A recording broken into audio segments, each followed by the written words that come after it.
Hello and welcome back to my channel HiralsWorld. Today we are going to talk about the most requested video of all. Few days ago, if you are following me on Instagram, then you would have noticed that I have posted this video and I asked you all a question. Would you like me to post a detailed video on this in terms of how to apply? Because one major thing that I get is India is not eligible, India is not there. So let me just take it all back, and on your request I am coming up with this video.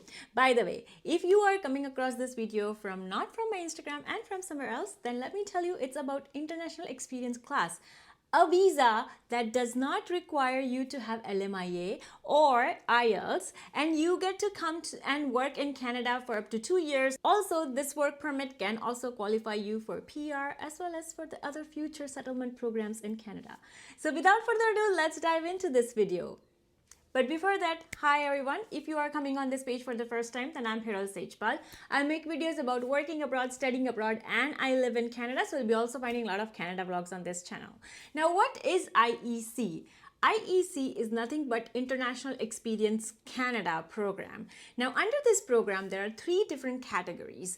First category is, it's called Young Professionals Canada program, or like Young Professionals program. The other category is Working Holiday Visa program, and the third category is International Co-op program. Now, all of these programs will be covering in detail, but especially one of the programs, which is Young Professionals Canada program, is under which India does qualify. I'm going to talk a lot more about that and the entire application process. So if you were to follow through this, I am about to tell you something that will change your life. Few years ago, I think it was about 2 years ago, one of my followers actually landed an opportunity in Canada, and they are actually currently working in Canada.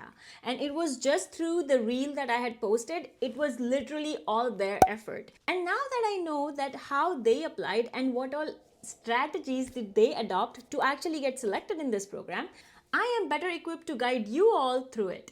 So let's first begin. So under these 3 categories that we talked about, the very first category, I will just cover maybe the first 2 categories pretty much in brief, because those 2 are like, they require completely different application process. And then the third category is under which like India and Brazil are qualified. I'll be talking more about that. So the first 2 categories are, of course, International Co-op program experience, where if you are an international student studying in any of the Canadian universities, then you can actually apply under that program.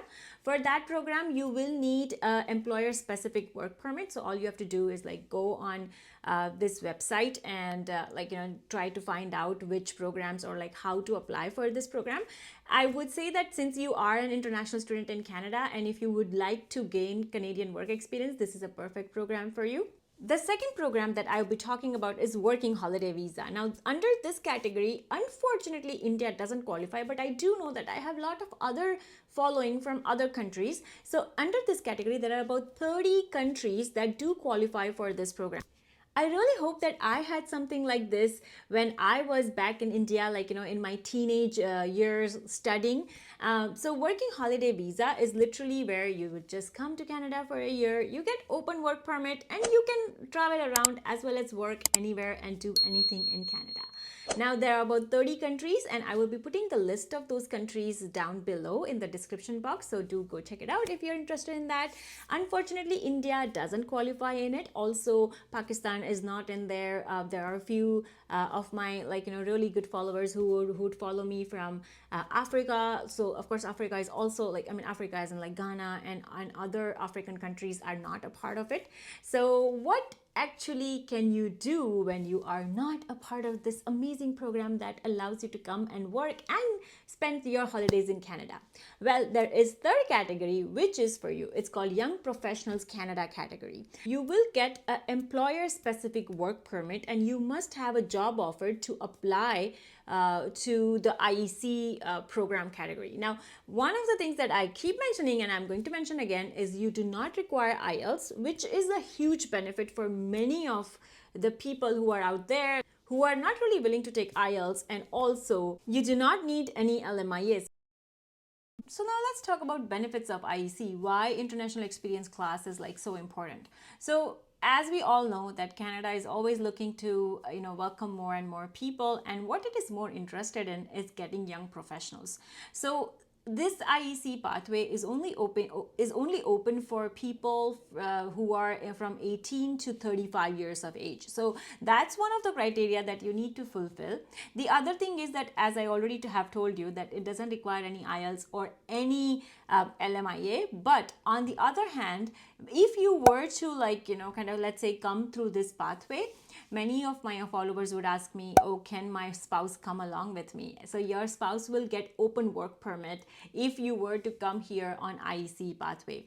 So we need to understand a little bit more in detail as to why is LMIA not really needed, and what is it that really government is benefiting from. So of course government is benefiting from getting the young professionals over here, but also the other thing that government is benefiting from is the time saving. So by not having LMIA, you are actually saving time for yourself as well as for the government, and of course employer doesn't have to worry and like doesn't have to go through a lot more like paperwork and documentation. And that is the reason that IEC is very, very popular.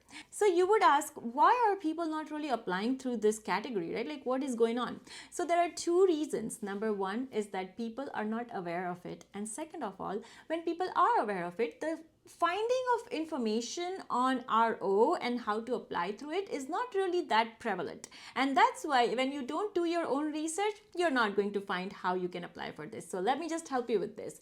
So to begin your application process, you should go to first this website, which is canada.ca. So it's a International Experience Canada program. Now, if you just were to scroll down, as we already talked about, there are 30 countries that are eligible down, and then explain how IEC works. So the first thing is, like, you would create your profile, you'd get invited to apply for work permit, and then, like, of course, you will be applying for the application guidance and etc. As you can see, the 2024 season is now open. And one of the things that you need to understand is that this is not always open. So like, they only have available quota, and like once it's filled, they will close the portal. So that's why like you should hurry up in terms of applying for this program. Processing fee is this much. Right now, as you can see, it's like 5 weeks is the processing time. And there are about 8 recognized organizations. And if you were to scroll down, ISEC Canada is the place where India is also eligible. And there is also another place, which is IAESTE, is where India can also be eligible, because India is a part of IAESTE member countries. So let me just explain using IAESEC, which is ISEC. And later on, maybe I'll just dive into IAEST. Now, let me tell you that this is a completely different application process compared to this one. So the follower who I was talking about before, they came to Canada on the basis of this one. And in 2023, there were a lot more jobs open during that time.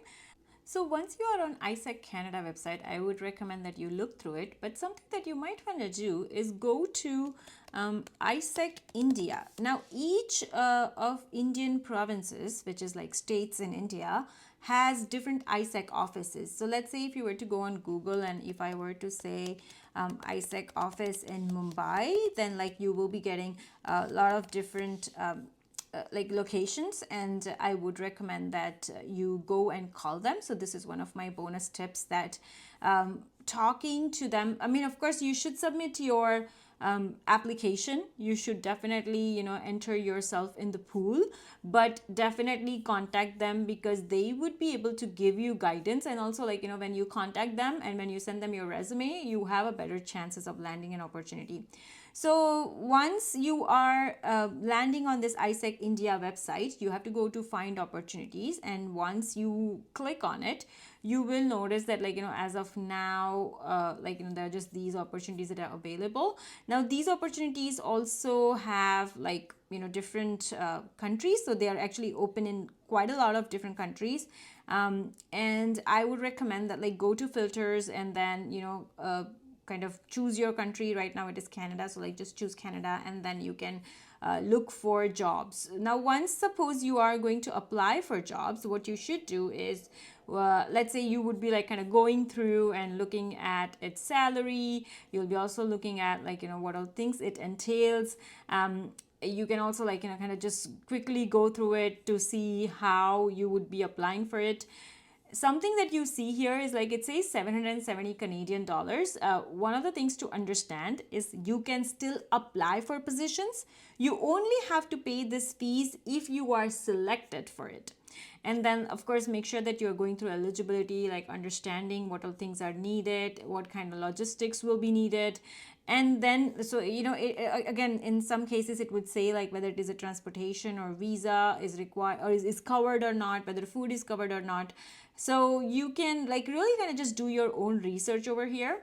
Something that I would say is like right now it is not showing any jobs for Canada, but that does not mean that it won't show in the future. Even last year, like I would say somewhere around mid cycle, the opportunities had opened up. So make sure that you are regularly looking up here to look for the jobs and like really like kind of find jobs. Now let's talk about the document requirements for this program. So once you are, of course, when you are applying for jobs, two things that you would need is resume and cover letter. If you have not watched my resume and cover letter video for the Canadian work visa and like, overall in Canada, if you're applying for jobs, what kind of resume and cover letter should you have, then go ahead and watch this video. I'll also put the link in the description box below. I also have some of the templates that are really based off of Canadian format resume and cover letter. So if you do need them, then comment down below and let me know in the comment section, and I'll be able to send you those templates as well.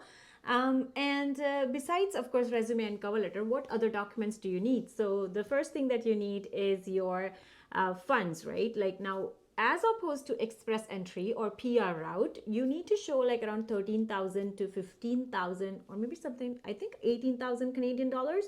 But in this pathway, you only need to show up to 2,500 Canadian dollars. It's also because you're coming here on work permit, right? So like you're actually going to work here, so you don't really have to show that many funds. The second thing that you need is medical documentation, so or like maybe medical tests that you might have to go through, but that is only due when you are actually applying, and once you're getting selected in the job, then you are at an application stage and then you receive this medical request.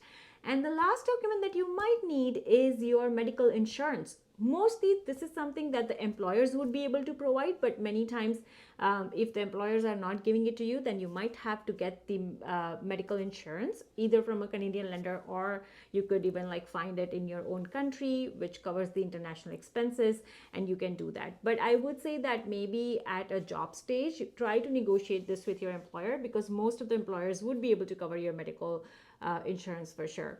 And that's all for today. Thank you so much for watching. If you have more questions, please feel free to put them in the comment section below. Let me know whether you need resume or cover letter, or if you have any further questions in relation to your job specific things and in relation to IEC. I'll be very happy to answer them. So please do take care and stay safe. I'll see you next time. Until then, bye.